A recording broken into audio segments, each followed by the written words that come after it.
বন্ধুরা কেমন আছেন? আমি মোহাম্মদ জাকারিয়া, চিকিৎসক, মোটিভেশন স্পিকার। আপনাদের মাঝে স্বাস্থ্য বিষয়ে আলোচনা নিয়ে আসলাম। বিভিন্ন দিন বিভিন্ন আলোচনা নিয়ে আসি। তো বন্ধুরা অনেকে কমেন্ট করেছে ইদানিং ডায়াবেটিক্স কি করণীয় বা কিভাবে ভালো থাকা যায়। তো বন্ধুরা প্রথম থেকে শুরু করে শেষ পর্যন্ত নাটিন অবশ্যই মনোযোগ সহকারে শুনবেন। একটি লাইক, সাবস্ক্রাইব, নোটিফিকেশন অন করবেন, তাহলে স্বাস্থ্য বিষয়ে শুনুন। তো বন্ধুরা আমাদের ভালো থাকার জন্য আমাদের যাদের ডায়াবেটিক্স, আমাদের নিয়মতান্ত্রিক আমাদের চলতে হবে।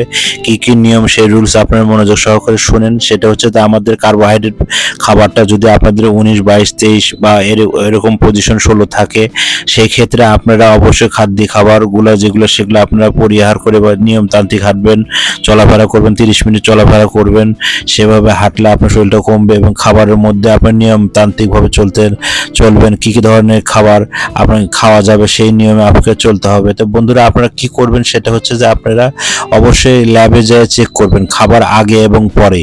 এই টিপসটা ফলো করবেন।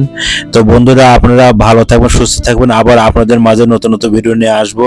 তা আমার বিভিন্ন ধরনের ভিডিও আছে, চ্যানেলের মধ্যে ঢুকবেন। আপনার ভিডিও যদি কোনো রকম আপনাদের কাজে লেগে থাকে অবশ্যই আপনারা একটি লাইক, সাবস্ক্রাইব, কমেন্ট করবেন, শেয়ার করবেন। তো ভালো থাকবেন, সুস্থ থাকবেন। আল্লাহ হাফেজ।